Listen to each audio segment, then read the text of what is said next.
तो अब यहाँ पे समझने की कोशिश करते हैं कि partial and total internal reflection क्या होता है। तो when light enters a rare medium from a denser medium, मतलब लाइट जब डेंसर मीडियम से रेयर मीडियम में जाएगा।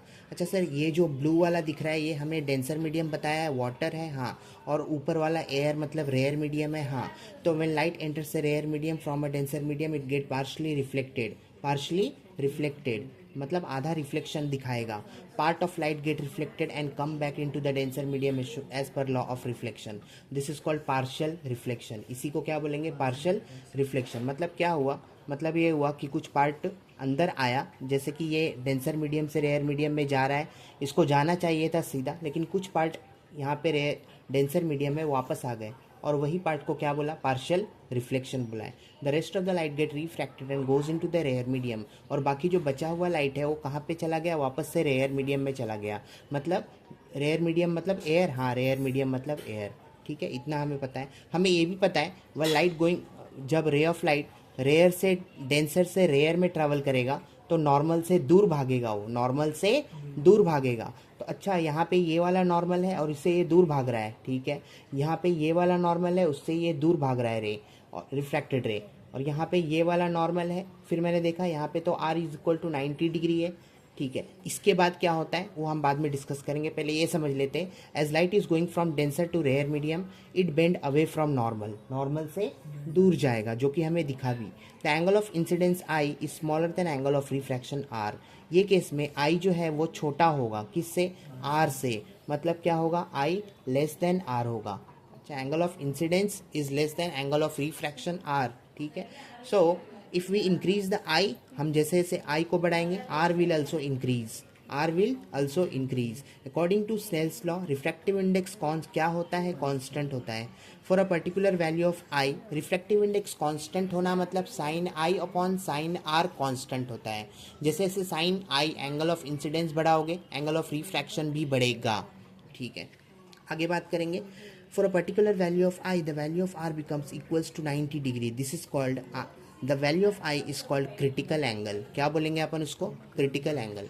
मतलब कुछ कुछ वैल्यू आई का हमें आर क्या दिखाएगा? 90 डिग्री, तो क्या हो गया? Critical angle. For angle of incidence larger than critical angle the angle of refraction is larger than 90 degree. Angle of refraction कितना होगा? 90 डिग्री से ज़्यादा होगा। Such ray return to the denser medium. ऐसे रे कहाँ पे रिटर्न करेंगे? Denser medium. तो हमें दिख रहा है ना यहाँ पे, ये वाला रे जो है वो डेंसर मीडियम में रिटर्न कर रहा है, यहाँ पे ऐसे, रेयर मीडियम में जा ही नहीं रहा है। आगे बात करेंगे। This is called total internal reflection. इसको क्या कहेंगे? Total internal reflection. तो टोटल इंटरनल रिफ्लेक्शन का सीधा मतलब समझ में आया कि ray of light denser medium से शुरू किया था, उसे जाना था रेयर मीडियम में, एयर में, वाटर से शुरू किया था, जाना था एयर में, लेकिन एक ऐसा टाइम आया कि वो एयर में नहीं जा पाया, मतलब रेयर मीडियम में नहीं जा पाया, और डेंसर मीडियम में ही ट्रैवल कर दिया वापस से। उसी को क्या बोला है? तो टोटल इंटरनल रिफ्लेक्शन। हमें यहाँ पे ये पता है 1 and 2 is equal to sin I upon sin R। For total internal reflection, for total internal reflection के लिए क्या कंडीशन है? तो कंडीशन है आई क्या होता है? क्रिटिकल एंगल, और आर क्या होता है? 90 डिग्री। हाँ, N1 N2 को हम कैसे लिखेंगे? Sign I upon sign 90। Sign 90 क्या होता है? तो 1 होता है, तो साइन आई अपॉन 1 मतलब साइन आई, ठीक है। Rainbow is a beautiful and natural phenomena. It is the combined effect of number of natural processes. It is the combined effect of dispersion, refraction, total internal reflection. बोलो, ये combined effect है किसका किसका? तो dispersion का, refraction का, और total internal reflection का, ठीक है। It can be seen mainly after a rainfall. Small droplet of water act as a small prism.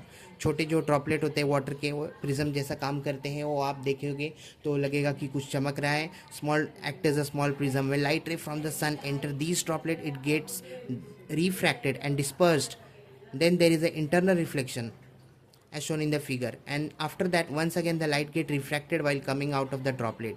All these process together produce the rainbow. ये सब के वजह से क्या दिखता है? हमें रेनबो दिखता है। मतलब पहले तो रे ऑफ लाइट यहाँ पे अंदर गया, अंदर जाते ही उसने अपना डायरेक्शन को चेंज किया, और फिर यहाँ से बाहर आया, है ना। जब बाहर आते टाइम भी मैंने देखा डायरेक्शन चेंज किया, तो अंदर क्या परफॉर्म कर रहा है? Total internal reflection. कहाँ पे? तो ये पॉइंट पे और ये पॉइंट पे, ठीक है। ओके, आगे चलेंगे।